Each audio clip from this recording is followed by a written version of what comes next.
Another day, another instant reaction to the basketball we've seen today.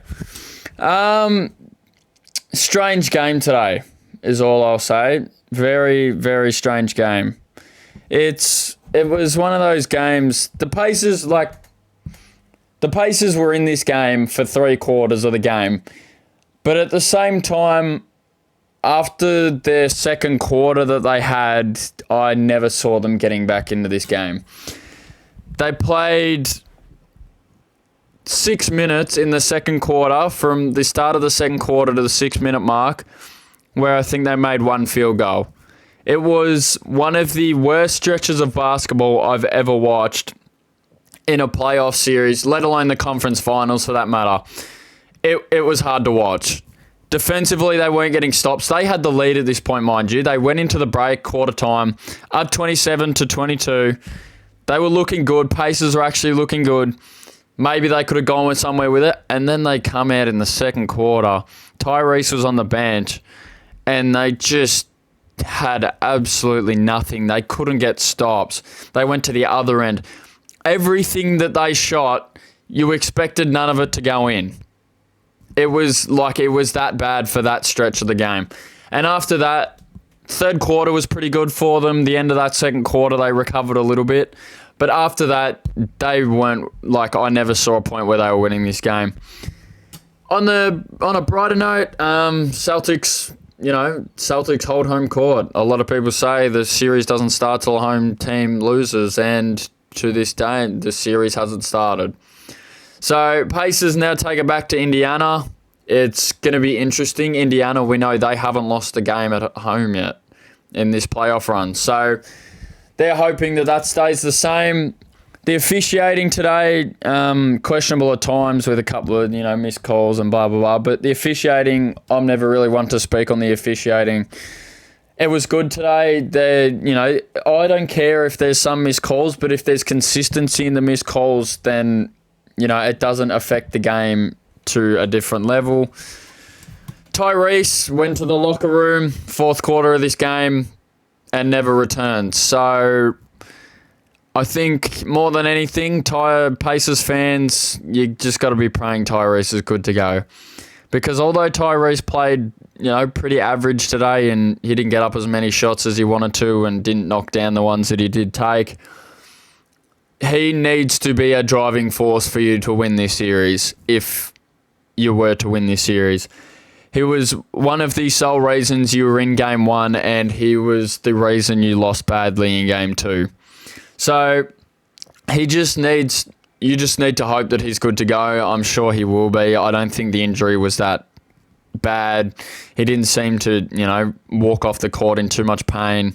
So he should be good to go in the next couple of days, all going well. But for the most part, it's a case of he needs to be ready to go. Pascal Siakam needed to find his shot more today. He had that stretch in the third quarter where he was lighting it up. I think he scored 8 straight by himself or something.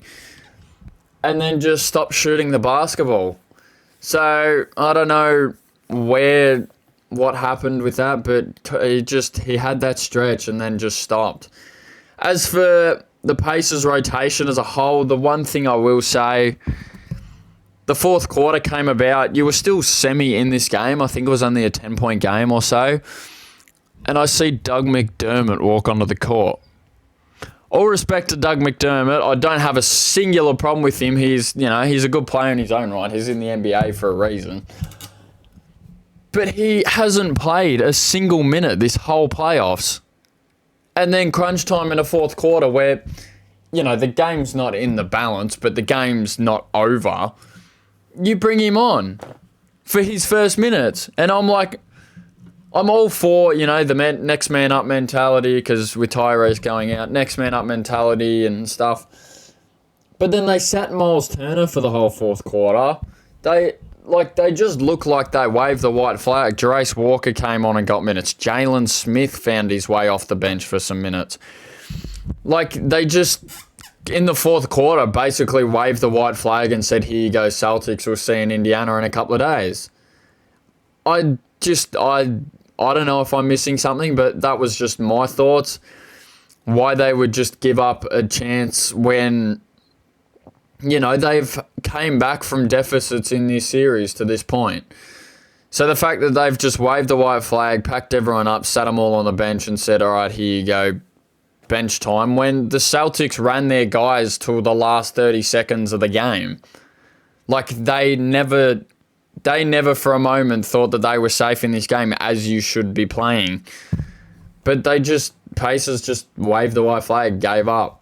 I don't know what the go is with that, but as for the Celtics, Derek White, I swear every time I watch Derek White shoot the ball, he doesn't miss. I don't know what the go is with that, but every time I see Derek White catch and shoot the ball, it goes in. Derek White, I've given my flowers to Derek White this year. He's a great player in his own right. He's one of the best, if not the best, role player in the whole league. He does everything that the Celtics need from him, plays defense on one end, hits every shot on the other end when they find him. And it just gives the Celtics so many more options offensively. And Derek White, if you really need it from him, you can get him to create his own shot. Not that they plan on doing that very often, because he's good at it, and he can do it, but should he do it? Maybe not. Especially with Jaylen Brown, 40 points today. Ridiculous game. Just got everything he wanted offensively. There was a possession in the fourth quarter where the rotations were all messed up. Andrew Nembhard was the singular guy running back into the backcourt when Jaylen Brown catches the ball with a full head of steam and going to the basket. Andrew Nembhard is like 4 inches shorter than this guy, and he's the only person between him and the ring. Why? I don't understand it, in the sense that Andrew Nembhard, he's played great defense for this whole playoff run. I'm not taking that away from him. He's far exceeded his expectations in this playoffs, and if he were to roll over tomorrow and not play for the rest of the series, I would not care. He's he's played phenomenally for this whole playoff run. But Andrew Nembhard is not stopping a Jaylen Brown going to the ring in a full head of steam. And at that point, it was, we just said that the fourth quarter rotations were cooked for the Pacers anyway, but for them just to give up easy baskets, like Jaylen Brown, that was a warm-up layup that he made. But 40 points doesn't come around in the playoffs very often, so hats off to you, Jaylen. You played brilliantly. Jason Tatum pitched in, scored his points where he could. Drew Holiday's looked a lot better offensively for this series. Had a quieter game compared to last game, obviously, but he's doing everything they need him to do. Al Horford's still getting on the glass. The guy should be nearly retired, and he's still dominating on the glass. The Isaiah Jackson minutes for the Pacers, I don't know how to feel about them. They're on and off. Sometimes he can give you great impact off the bench, but then other times he was just giving up offensive rebounds, and Miles Turner typically hasn't done that for a lot of this run. Obi Toppin, I need to give my flowers to Obi Toppin. In that fourth quarter, he looked like the only one trying to actually win the game. Everybody else was kind of just lackluster, walking around and just getting the game over with. But Obi actually wanted to win this game, and it showed, but it wasn't enough. Obi Toppin should continue to get minutes. He was playing defense against JT today and did it phenomenally for the most part when he was the primary defender. But yeah, 2-0. Pacers haven't seen 2-0 yet. They've managed to win, home games from both of their series, or away games, should I say. And it'll be interesting to see what happens at Gainbridge Fieldhouse. Indiana need both of them, otherwise this series is over. Indiana has showed us that they can win at the TD Garden, but at this point, going into a Game 5 and maybe even a Game 7, I don't think that they have what it takes to win at the TD Garden. But who knows? Only time will tell. Realistically, that's all I have for today. It was a slow game. wasn't really much to talk about. I've just been saying a whole lot of nonsense usually, but that's all there is today. Celtics up 2-0. Celtics still looking like the favourites to win the championship. Other than that, I will see you guys tomorrow. Back over to the West. See how the Minnesota Timberwolves respond to Dallas taking their home court. See you guys then.